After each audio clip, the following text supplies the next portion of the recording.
The Final Furlong podcast is proudly brought to you by Jeff Banks Bet. Join the excitement and sign up to Jeff Banks online now to get 10% off any net losses returned as cash after your first month of betting up to £500 at jeffbanks.bet. Welcome back to the Final Furlong podcast. I'm Emmet Kennedy and I'm joined by the two Andys. No Peter Michael this week. He's off spending his economics winnings, but we're joined by Andy Newton and one of my favourite pundits from Racing UK, Racing TV. Andy Richmond returns to the Final Furlong podcast. Welcome back, Andy.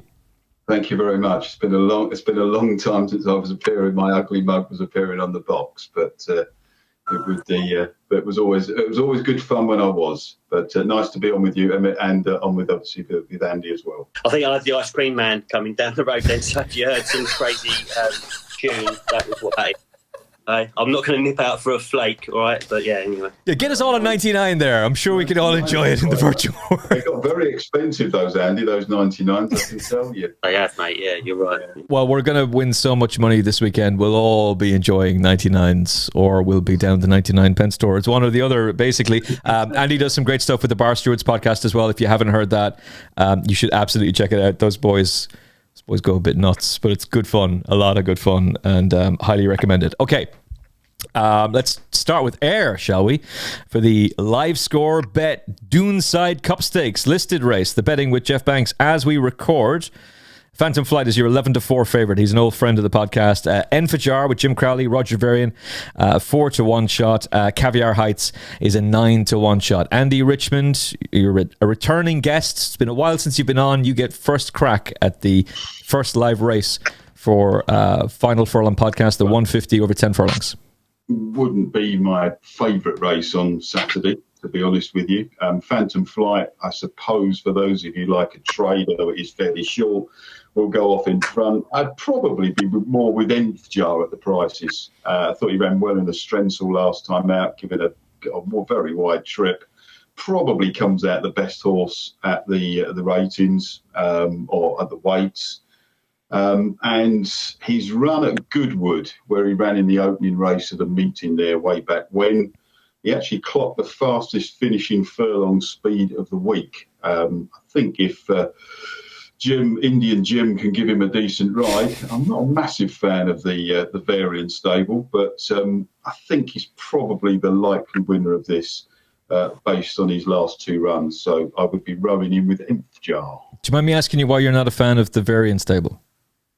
Just very in and out. They have been sort of badly out of form last 3 or 4 weeks, haven't they? I don't know. At the moment, they're 4 from 32 in the last 14 days. So, worse, 4 from 34. A little inconsistent. Not as inconsistent as one of my favourite stats, to digress for a minute, is if you look at the record of Charlie Johnston runners when they've won a handicap, look at the record when they try and follow up. It is abysmal. Back-to-back winners and the Charlie Johnston stable. In fact, before that, his father Mark do not go together. But you'd make more money laying his last time out winners. I think there was another one today, Aviemore, that ran like a drain as well. Oh, it did, yeah. Yeah, so if you see a Charlie Johnston handicap winner, statistically, you are with deference to Mr. Holder, you are probably better off laying it. I like Mark Holder, but I'm pretty sure that anybody who enjoys reading stats and using statistics were just like getting a picture printout of him, putting it on a dartboard and throwing darts to hit the bullseye each time. I mean, I had steam coming out of my ears when I was reading that. I was going to bring it up actually, but I didn't. And it's interesting. It's come up so early already in the old poddy. But what I thought was laughable is that the Racing Post is just littered with stats and this, that, and the other. And they're posting an article saying how rubbish stats are. I mean, it's comical. Look, I love the Racing Post site. I think they do a great job. Oh yeah, 100%. Yeah, but I just thought it was a little bit contradictory. You've got this massive article saying how rubbish stats are and this, that and the other. But most of the write-ups, even today, a lot of even the spotlight write-ups were, the trainers won the 3 of the last 5 runs of this race or whatever. And, I don't know. As you know, I love the stats, and I think that they're there for everyone to use to base an opinion. You know, they're all part of the melting pot that you can, you know, come to a conclusion with. I know a lot of people that don't like them as well. That's fine, but you know, in my opinion, if something's happened a lot of times in the past, then there's a good chance it will happen again in those conditions: age, weight, trainer, whatever. But anyway, I think what got my goat most of all was the fact that it was I'm right and you're all wrong. But the article starts off with this: I was raised to be a polite person. I am a polite person. But by the way, you're all wrong, and statistics are rubbish, and it's all about form and that. It's like, my God. Well, I mean, you know, statistics are the form as well, aren't they? So anyway, whatever. I was going to bring that up, but yeah, let's go back quickly on this race. Yeah, Varian. Yeah, we touched on the fact that he's a little bit out of form in general, but there is a fairly decent stat for Mr. What was his name again? Holden. Mark. I can't remember his name. Mark Holder. He's going to sort of bash this one out in the park. But Varian has a 38% strike rate with his 4-year-olds or older here at Ayr. So yes, out of. See, I find that interesting. Yeah, but when he sends a horse up to Ayr, you know, that's a fairly decent strike rate, 38% with his 4-year-olds. Yard won this in 2022 again. So, yeah, of the two sort of fancy ones at the top, Phantom Flight would be the one I'd probably go against, as Andy said. The main reason being it's only sort of picked up one win, I think, in its last 9. It's always there or thereabouts, isn't it? But top weight, well, it's not top weight, it's not handicap, obviously, but it's the highest rated in the field, or the joint highest. But it's got to give weight away, £3 to Enfijar and £8 to some of the others. So I think that's going to be its downfall there. The only other interesting thing is the old Sheikh Mohammed Abide Maktoum, whatever he's called, the old red, the yellow and the black dots. He loves this race, doesn't he? He's won the last 2. And earlier in the week, he had 3 entered, Bolster and Botanical, I think, as well. But he's sort of come down on Caviar Heights, 9-1, Burke Horse. They obviously won it right last year. They're a bit out of form as well at the moment. I think only 3 from their last 48. But, you know, if you do, you know, like the old owner targeting races kind of theory, then Caviar Heights, 3rd last time to a certain Kalpana at Hamilton. We know that form has been super franked since. So did us a nice favour, Andy. He did do us a nice favour a couple of weeks ago. And then just quickly, the other one that at a huge price is, huge is 12-1, Andrew Balding, another trainer that's got a fairly good record in this. I think he's won it about 3 times in the last 11 years. And he's got this Eden running here. Long layoff, 210 days, last seen in the Winter Derby. Flop in there. I think it finished lame though, so you know you can pin some, you know, your hope on an excuse there. But you know, let's not forget it was 4th in the Guineas, wasn't it? Yeah, years ago. Still a full horse. Yeah, and it's still got all the tackle. It's got all the tackle. It has got all the tackle. Yeah, it's got the meat and the 2 veg. It's got the meat and the 2 veg. Yeah. So I don't know. We'll just keep an eye on the market, I suppose, is the advice there. And it's 12s at the moment, but yeah, it might need a run or 2. But it's definitely got the back form in there. If you can, you know, trust that on its first time out for, you know, the best part of 6 months or so. But yeah, I think Enfijar main one. Keep an eye on Caviar Heights and the Balding Horse. Yeah, there's not many horses in here who can boast 4th to Native Trail and Caribus in a classic. So that's certainly interesting. I'd be disappointed if Phantom Flight doesn't go out and make all and win. He should be there or thereabouts at least.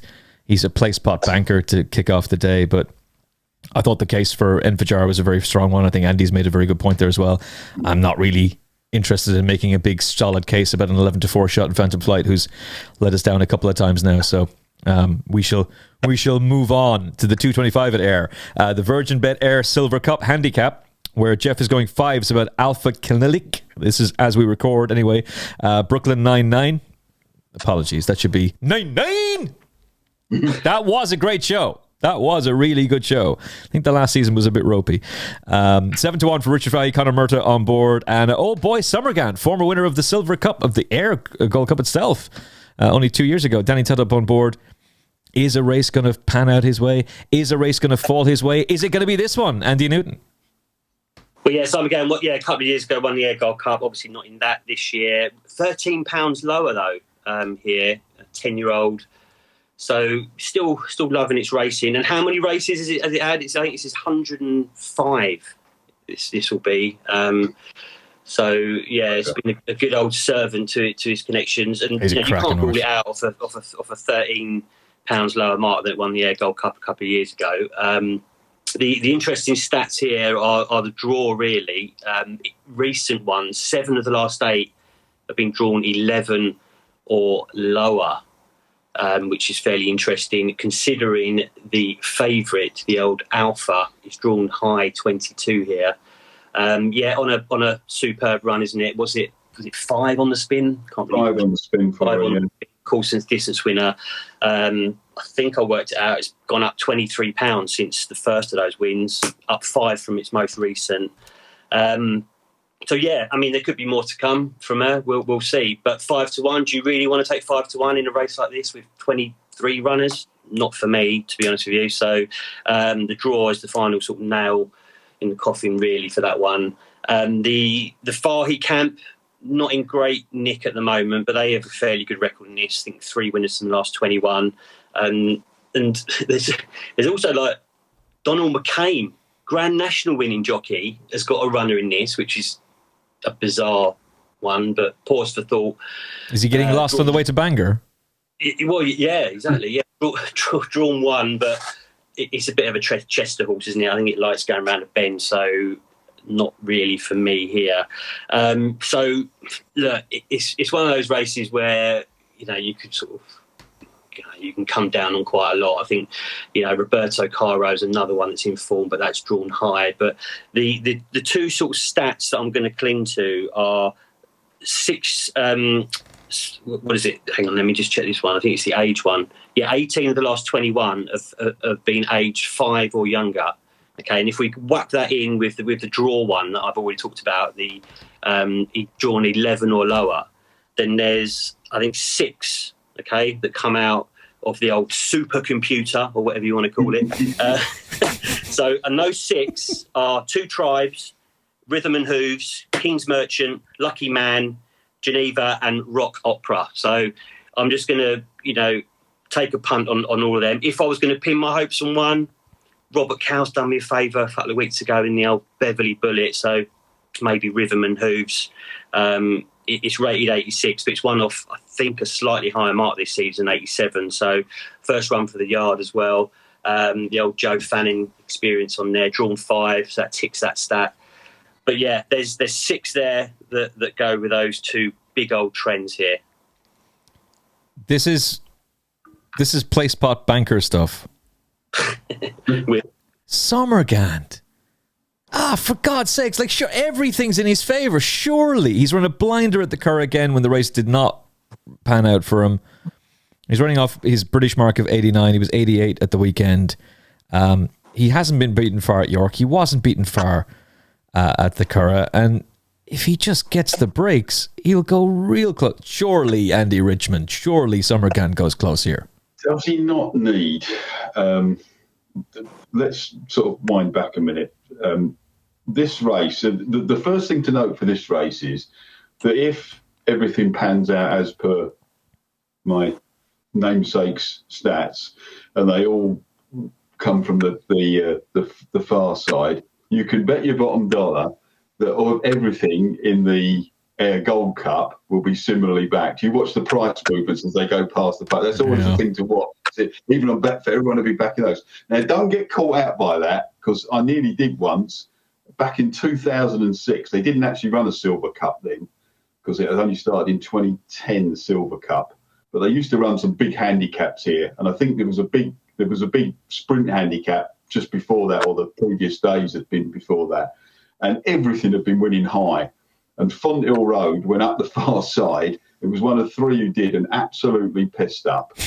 So you've always got to be a little bit careful with the draw. The 3-year-olds, there's quite a few 3-year-olds in this year. They're actually having one from 40 in the last 10 years. Snazzy Jazzy was the winner in 2018 of this. Tim Easterby had a great record. He hasn't got a runner in it this year, which really surprised me because he's got heaps of sprinters in his stable. Farhi, as you mentioned, Andy, he's got 4 runners in this. Admiral D, Brooklyn 99, Emperor's Son, and Rock Opera. I think Brooklyn 999 is quite interesting. There's actually 3 horses in this. Is if they go really quick up front and you get a pace collapse, could do well. King's Merchant would be one, Brooklyn 99 would be the other, and the aforementioned Summerhand would be the other. They do need to go quick up front. Summerhand, it's 22 starts since his last win now. In that time, he has run some pretty decent races, but I always feel he's a horse that needs everything to just drop right for him. I mean, it's a crying shame he's not in the Gold Cup, isn't he? He's running that race 5 times now. He's been 11th, 4th, 8th, 1st, and 24th. He actually last in it last year. He's the only 8-year-old to win it for absolutely ages. He's the oldest horse to win it. Of those, Alpha Kalenic, she's interesting. She ran over 7 furlongs last time. I think she just lasted home last time out. Beat a pretty good field. She can start slowly. Another one who'd need a pace collapse. Anrarum won at Doncaster last time out. He's actually unpenalised for that win. I think I'd probably have to take a punt here on there being a bit of a pace collapse. Probably split a stake between Brooklyn 99 and King's Merchant. King's Merchant traded 1,000 last time out when he won at Redcar. All his wins have come under Callum Rodriguez. He's another one who's shot through the handicap this year. We'll see a few of those as we go through and discuss them. He's got a £5 penalty, but I still think he's improving. From a yard, I really like Red Bethel yard. Really good nick at the moment. I think they're in decent form. So it's a bit boring. The 2 in single figures. I did look for something at a bigger price. Didn't really fancy anything, but King's Merchant's drawn in 6. Brooklyn 99's drawn in 15. You've got to adjust the draw because there are actually 2 non-runners in that race as well, which I normally do. That's another thing that drives me mad, that both time form and the racing post never do, is adjust the draw. Yeah. In the results, which they should do. And to give a plug to my excellent form study that I use Proform all the time. So do I. And to his credit, to Simon Morton's credit, who runs that most excellent service, he adjusts the draw all the time, and that's where I get all the, so I think you should always do that. So that's a brickbat for time form and the Racing Post. Both good sites, but they should really be doing that because it can give you a bit of a flaw sometimes. But I think King's Merchant and Brooklyn 99, if you're feeling really brave, try and have a punt at them in running, because I think they'll both trade a bit bigger, and then just pray for that price, pray for a pace collapse. Proformracing.com, by the way. It's a fantastic site. There's so much gold information there. Of the 2 you mentioned, King's Merchant is the one I would slightly favour, but I think 99 and King's Merchant, both very, very interesting. This is a paid advertisement from BetterHelp Therapy Online. What are your self-care non-negotiables? Maybe you never skip leg day or therapy day. When your schedule is packed with kids' activities, big work projects, and more, it's easy to let your priorities slip. Even when we know what makes us happy, it's hard to make time for it. But when you feel like you've no time for yourself, non-negotiables like therapy are more important than ever. If you've ever been in therapy, then like me, you know how beneficial it can be. But it's not just for those who've experienced major trauma. It's helpful for learning positive coping skills and setting boundaries. Therapy empowers you to be the best version of yourself. If you're thinking of starting therapy, give BetterHelp a try. It's entirely online, designed to be convenient, flexible, and suited to your schedule. Just fill out a brief questionnaire to get matched with a registered therapist and switch therapists at any time for no additional charge. With almost 5,000 therapists in the UK already, BetterHelp can provide access to mental health professionals with a wide variety of expertise. Visit betterhelp.com/furlong today to get 10% off your first month.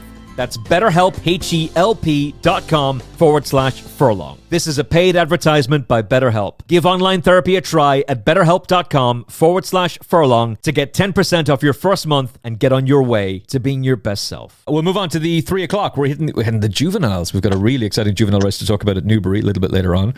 I've got some thoughts on that one. But the Virgin Bet every Saturday, money back, Firth of Clyde, Group 3 Filly Stakes. 13 runners. Sky Majesty is 9-2 with Jeff Banks Bet, Town and Country. This is at the time we record. Henry de Bromhead with a juvenile at Ayr. Intriguing. 7-1, Jim Crowley's on board. Englemare, 8-1 for Billy Lucknan and George Bully. And Royalty Bay, 8-1. And for our very own Royalty, Andy Newton. who's going to take the 2-year-old race at 3:00 over 6 furlongs? Yeah, I mean, as you say, there's a couple of Irish runners in it. Well, Stacky's got one as well, hasn't he? And Henry de Bromhead. So they won it last year as well. The Irish with a Johnny Murtagh horse, and sending over another couple here. Sky Majesty, obviously the Haggis one, that'll be the one that a lot of punters draw their eye to. Won last time out, but lack of experience will probably sort of be the thing for me. And I mean, Haggis, he's only had, I think, 3 2-year-olds that he sent up to Ayr. So, I mean, there's not a great deal to sort of take out of that. But the horse she beat the other day did win yesterday at Yarmouth and won very impressively. Yeah, the second's come out and won. So that, that the form's obviously been franked. So there's something to cling to there as well. But I think I'm just going to look for a tiny bit more sort of value a bit further down. And I think there's a couple.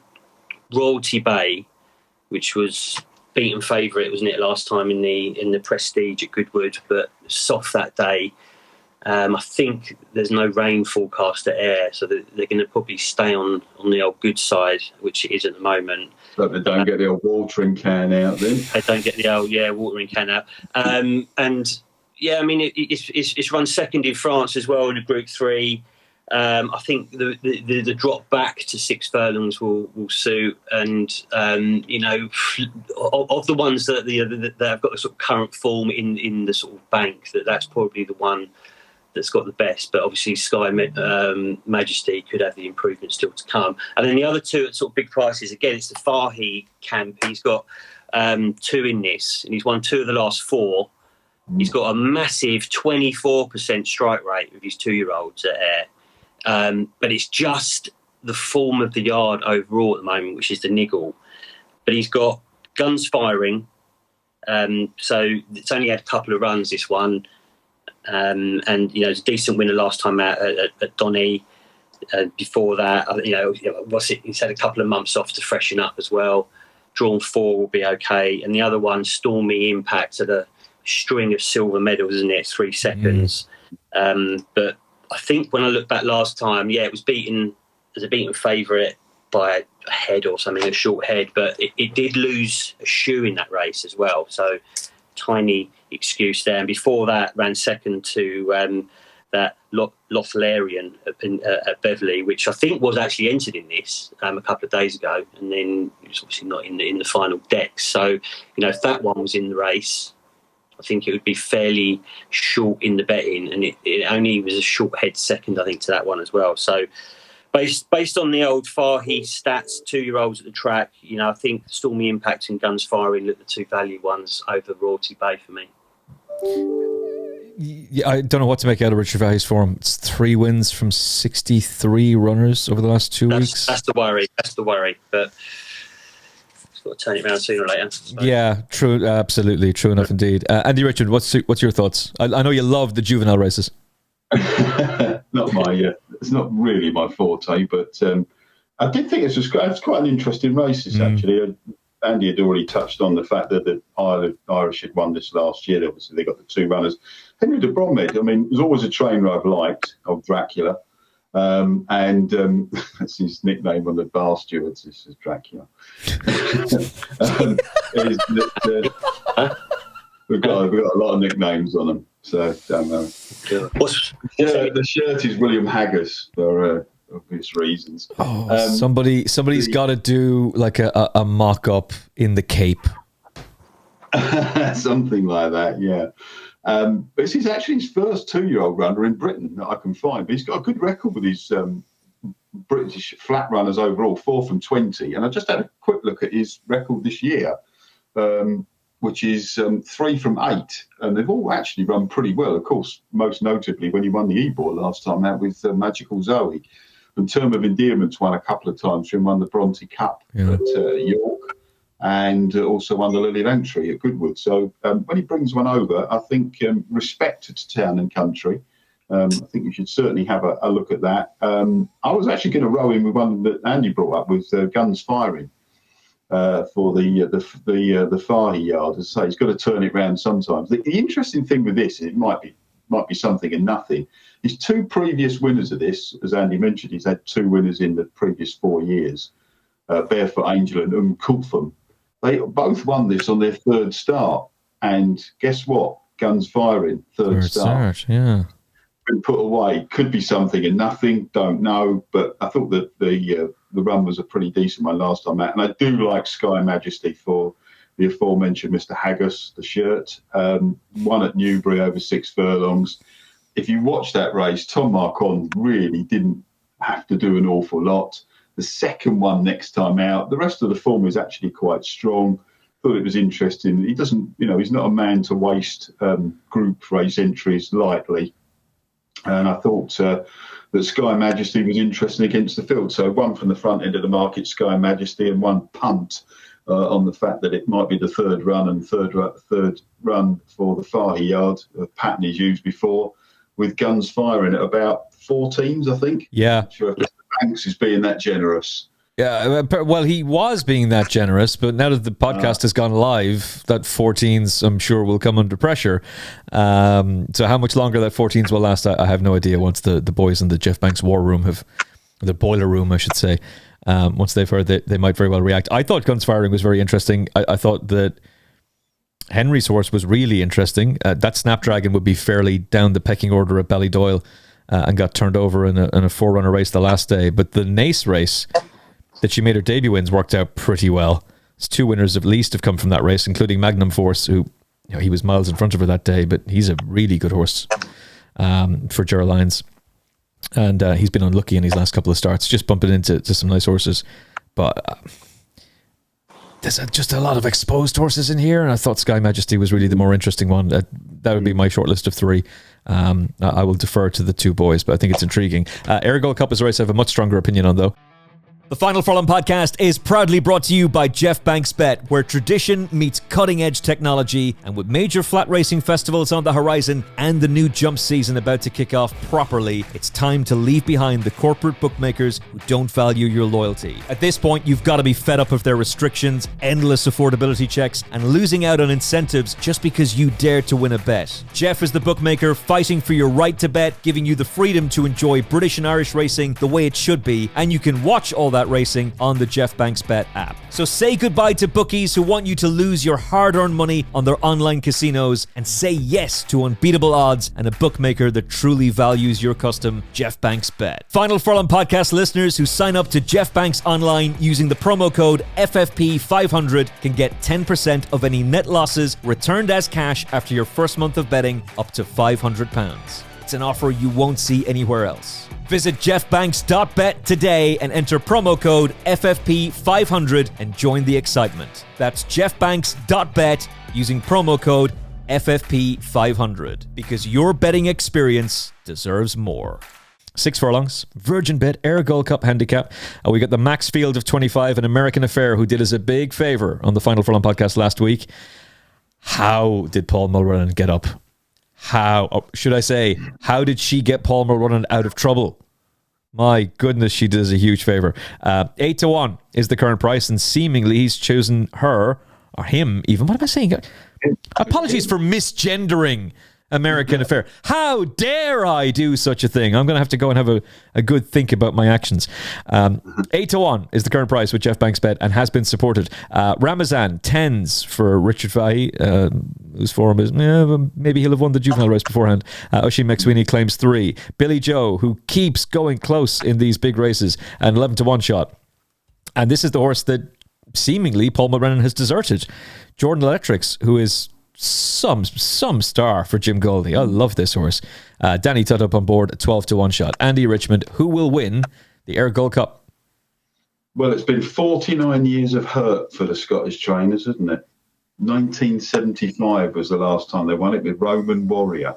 I actually had you can see the race on YouTube because I had a look at it today. Oh, cool. There's one Scottish trainer in it, the aforementioned Jim Goldie. Best wishes to Jim. I understand he's convalescing at home at the moment. Had some hip operation, I think. My good friend Gordon Brown mentioned that today on RTV. Jim was, in my TV days, was always a good company on the northern, up in the Scottish tracks. He was always good to talk to, always very giving of his time. He's got 2 fantastic horses in here. Jordan Electric, what's this horse, won 7 handicaps this year. It's gone from 71 in the handicap to 96. Run his last 2 races off 102 and 101. He is a course and distance winner. I think he's slightly better at Hamilton, where he holds the course record for winners, or for winning handicaps. I mean, he's a fantastic horse. Whether he's quite good enough to win this, I'm not sure. The aforementioned American Affair just missed out on one of those wonderful Sky Sunday Series bonuses, didn't he? I think he had 2 horses going for that. Couldn't manage to get this one over the line, but has won 3 handicaps, won well last time out. I'd just be a little bit. I'd be interested in Andy's thoughts on this on the draw, because I was looking at the draw, and those drawn in the lowest 7 stalls since 2014 are actually 0 from 62 in this. So it's slightly worrying. And the only one to win from stall 4 was Don Juan Triumphant, and that was at Haydock. Yeah, that was 2017 they ran it at Haydock. Yeah. So Summerhand is the only winner older than 6 in the last 30 years. Most of the last 10 of the last 12 winners have been rated in, in treble figures. So it is a very classy race. Kevin Ryan's got a fantastic record in the race. I'm not really sure about his 4 that he runs this year. Room Service, Elise Dancer, Jahangir, Sergeant Wilco, who's actually only ever won when he's made the run-in. And that would be very hard to do in this. I mean, handicap form's been the best guide for ages. The Great St Wilfrid, the Stewards Cup. That would bring in the aforementioned Billy Joe, who was just so unlucky. This horse deserves to win a race, but his last race, I thought he'd just gone off the boil a little bit. Rohan is incredibly well handicapped. I mean, this horse, he's absolutely lobbed in here. I'm not completely convinced about the draw in stall 8. I'm not convinced about the jockey in Tom Quealy either, but he is incredibly well handicapped, so he would make the short list. Ramazan for a bit of a Fahy fest. He was runner-up in this last year. I mean, this horse has been runner-up in the Great St Wilfrid, the Victoria Cup, and the Ayr Gold Cup. I mean, he deserves to win something like this. I thought Pilgrim was really interesting. Yes. Won at Royal Ascot, that Holyrood House race. He had no chance at York last time out. I mean, he might as well have given up at halfway, because he was drawn high and everything was winning from low. He ended up finishing 15th, far better than his finishing position would suggest. So I would probably go with a mixture. I mean, you've got to play 2 or 3 in this sort of race, sort of like this. I think I'd give Rohan a chance just because he's incredibly well handicapped. He ran really well at Ascot last time out. I think that's probably more his course. There is a race for him later on in the season there, which I think they're probably aiming at, but I think they've got to come here. I keep faith with Ramazan because he deserves to win, and Pilgrim would be the one that I really like in this. I think he ran really well last time out, and 3-year-olds can win this as we've seen in the past. Yeah, I'm a big Pilgrim fan. 14s is the price with Jeff Banks. You can get bigger. I mean, why would I even say it when all the other podcasts that have bookmaker sponsors just completely outright shill for their own sponsor and just say, oh, only bet with us and try their casino as well. Jeff doesn't have a casino, thankfully, but you can get 20s. I think that's massive. I think the 14s is big. He travelled and won like a group horse at Royal Ascot. Now, it's a bunch finish, and I thought the £8 rise was a bit harsh. And I think people might look at that run at York and go, he's just been exposed. But as Andy said, he had no chance on that stand side rail. Forget about it. He had absolutely zero chance of being able to get involved that day. And it means he gets in off the same mark. He beat Chagrin, who was 5th at Ascot. He's won twice, including at Glorious Goodwood, and is now rated 101. The third, No Half Measures, has won twice, including a listed race in France. Joe Fanning's ridden him 6 times. His record on him is 4th, 2nd, 1st, and unplaced. And as Andy has already explained, you can just completely rule out York the other day. Right. Trainer won this back in the 90s. I think 96 with Coastal Bluff. And I'd imagine they've kept him fresh for this, because they could have gone for other races. They've just kept him fresh for this, I think. He's won on good to firm. He's won on good to soft. He will go very, very close. Pilgrim at 14-1 with Jeff Banks bet is a very fair price, and I'd be amazed if that's the price he is. He strikes me as a horse that could be Tom Siegeled on Friday night. That's the kind of horse that could very well... Or even worse, Hugh Taylored. Oh, no! 7s. 7-1. Well, when you've done all the work and then you go on to Jeff Banks' site and it's like, wait, why is this 16 to 1 shot now 7s? You know straight away. Bloody Tom Siegel. I have the greatest respect for Hugh, but he has he's done me over a couple of times this week already. And you have to leave it then. You just have to go, oh, God, it's gone now. Yeah, but it's just been Emmet Kennedy as well. So, you know, let's see if that moves the price. Oh, yeah, that's really good. The Andy Richmond factor is going to do it. Mine won't. I slightly disagree with that. I don't think you were saying he's got no chance, but I think Jordan Electrics is a big player here. He's won 6 of his 40. He won 6 of his 49 races for his 3 previous trainers. He's won 10 of his 24 starts for Jim Goldie. I'd love to see him win. It's a great story. Great story. And fantastic. I mean, Jim is a fantastically I still think he's underrated. Yeah, I agree. He's improved 30 pounds since he joined Jim Goldie. He started this season off a mark of 71. He's now rated 101. It's just ridiculous. He's 8 years of age. He's running off the same mark that he had at York last time out, which arguably with a clearer run, he wins that race. He was a little bit unlucky with how that race panned out. That race has produced 2 subsequent winners. He's won on good and good to firm ground. He's won 7 races this year. He's broken the track record at Hamilton and then broken his own track record at the course yet again. He's become the winning most horse there with 9 wins at the track. He was 3rd in last year's Bronze Cup off a mark of 76. He's a course specialist with 4 wins at the track. He's won 5 times at Ayr for Jim, run 5 times for Jim Goldie at Ayr. He's got form figures for Jim at the track of 1st, last, 3rd, 1st, and 2nd. He won a 6 furlong handicap this season at the track, 2nd in a 5 furlong handicap at the course. In all, he's won 4 times at the track, which is a massive advantage because Ayr is a tough track, and this is going to be a tough race as well. You're going to need to stay towards the end of it, and there's so many horses just cry enough towards the end of the race. Paul Mulrennan's obviously chosen American Affair. It seems that's pretty clear, but we get Danny Tudhope, and I'm very happy with that. I think he's a great booking. As Andy was saying earlier on, Summergand is the last old horse to win this race, but he's 4th highest rated on time form. He's battle hardened, and yet he's still improving. We are getting 9s. I think 9s is go a little bit higher, Jeff. Go on, Jeff. You can do it. Emmet, 12. There's one big problem. Oh no. Jordan Electric. Oh no. Go on. Unfortunately, he needs a time machine or some kind of thing to go back and make him not 8 years old anymore. Oh, come on, man. Sorry, I've burst that bubble, haven't I? Where's Mark Holder to come in here and go, he doesn't know what age he is? That's the rubbish, yeah. But yeah, the only reason I say it, since 1980, I think we've only had a couple of winners that have been aged 7 or older in the old Ayr Gold Cup. And so that would be the big old cross for me against Jordan. But apart from that, the case you made, I think, is a valid one. You know, of course, the distance winner, flying form, Jim Goldie, great jockey on it. I'd prefer a bigger price. Not going to lie. Yeah. I would prefer a bigger price. I'd prefer 10s at least, and we might get that by Saturday. It's possible Saturday morning that's the price he will be. But they're my 2 against the field, Pilgrim and Jordan Electrics. Andy Newton for you? Yeah, I think, as you say, American Affairs and Flying Form probably is going to be in a lot of old PP play spots, isn't it? That one consistent. But again, the draw, I mean, you know, in a race like this where you can pretty much go down most of the runners and make a case for them in some shape or form, you know, even if they're not in, you know, decent order at the moment, you know, a lot of these have got decent back form. But so that's why I think, you know, this is a race where realistically you can get really stuck in with the trends and sort of narrow down the 25 runners here. But yeah, I mean, you mentioned about the draw. 14 of the last 15, so almost all of them have been drawn 8 or higher. Yeah. So American Affair in draw 4 would be a big no-no.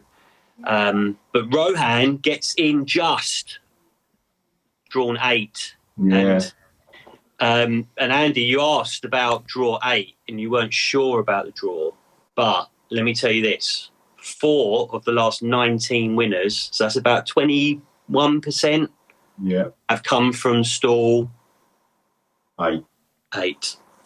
All right. Which Rohan has got. So actually, you know, based on the last 20 odd years, 19 years, I'll be quite happy with stall 8. As you say, won the Wokenham a couple of times back in the day, rated loads higher than this, super well handicapped. Ran all right, didn't it, last time at Ascot in that fresh race, Emmet, that you tipped up? Was it a couple of weeks ago? Yeah. So that's a good sign as well. Tom Queally on board. So yeah, that's definitely going to be one of the shortlisted ones. I just realised I didn't know Paul Byrne was involved in the ownership of this fella. Sure, he'll win. He wins every bloody big handicap over jumps. Now he's going to start doing it in the flat. Yeah, and he does do well, doesn't he? And then, what else we got in here? We got last year's second, Ramazan, £5 higher though now this time, so that would be the slight worry. But ran all right, didn't it, last time in the Wilfrid, which is what Andy said is a decent old guide for the Ayr Gold Cup.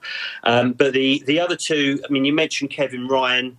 His horses are sort of going okay at the moment. Great record in this, isn't he? 4 winners since 2011. And he's got, what's he got, 3, I think, in it? I can't remember now, 3 maybe. But the one of his 3 is Room Service, who's just had a wind up, which is interesting.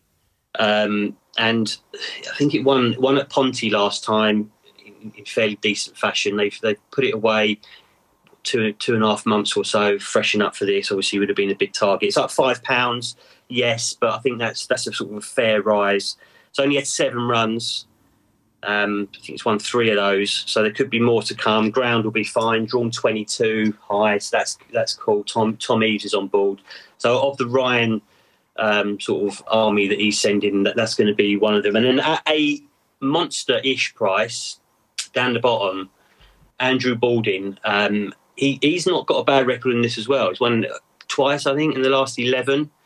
This is he's got a couple in it. The old King's Lynn, who used to be the Queen's horse, I think, didn't it? But that's drawn 1, so I'm knocking that one out. But his other one in the race is down the bottom, King Power horse, 5,000 to 1. Now, it'd be great if those were the odds. But unfortunately, they're not. But it's still going to be a fairly decent price. As I say, Baldwin's got a good record in this. Last time was running in a much better race. He ran 6 in the Group 2 City of York over 7. So I think the drop back to 6 furlongs here will definitely be in its favour. PJ McDonald gets the ride. Drawn 10, so we'll have the pick to go either way. And if you go back into its form, probably 4 runs ago, it came 4th to Montisab, who has obviously franked that form massively by winning the Sprint Cup. Kid Ross was 2nd in that race at Newcastle. Came out last week, didn't it? And turned back the old clock with its age and won at Donny in the Park Stakes. So if you can forgive its last 2 or 3 runs, I just think that 5,000 to 1 is an interesting one. 33s, I think. And might be bigger with old Jeffy. I'm not sure. Emmet? I think he is, actually. Because I'm still scrolling. Oh, he's not quite. He's 25s. I'm sure he was 33s a minute ago. Perhaps I'm sure Jeff will give it a minute. Or 5,000 to 1. Come on. Refers to Leicester's winning the Premier League, isn't it? Oh, of course. Yeah. Of course, yeah. Well done to anybody who took that price, by the way. Did you see, just quickly on the Premier League, do you think, I was doing something today, Manchester City are now 6 to 1 in places to be relegated this season, because of all this financial trial business that they're going on. Whoa, Andy. First of all, it's a horse racing podcast. Second of all, don't tease me. Don't play with my emotions. Because if that really happens, we've got to get an open top bus tour going again to celebrate the fact that Liverpool will be handed Premier League titles we should have won that we didn't win. Are you telling me that's actually going to happen? There's no way that's good. The Premier League is unbelievably corrupt. They will never strip them of those titles, and they're certainly not going to punish them to the point that they can be relegated. I'm not saying they're going to strip them of the title. I don't think that's up for grab. But there's talk of a massive points deductions in there. Like some people are even saying 100 points, and obviously if they get deducted 100 points, they are down. I think they won the league with 91 last season, so even that they're going to be doomed. But they won't do it. But it's interesting. I mean, at this point of the season, they would normally be 1,000 to 1, wouldn't they, to be relegated? And there's 6s on Oddschecker. Anyway, I will say that would be a concern. The fact that the money is speaking in that way, that would be a concern. But they won't do it. They're gutless. You're right. They're gutless, man. They won't do it. They're anyway, should we get back to the racing? Yeah. Okay. Final selections for the Ayr Gold Cup: Pilgrim and Jordan Electrics for me. Andy, you're with Pilgrim as well. Yeah, I go. If you want one, I'll go Pilgrim. And your second? Probably Rohan. Okay. He is dangerously well handicapped. And Andy, you're two? Well, can I have three, please? Of course you can. Rohan, room service, and the old 5,000. I think they're going to be my three. Okay. I looked at room service a lot today. I don't know what it was about him, but something just really put me off. So he's probably going to go and win. 5,000 to 1, 25s with Jeff, room service 12s, Rohan 10s, Pilgrim 14s.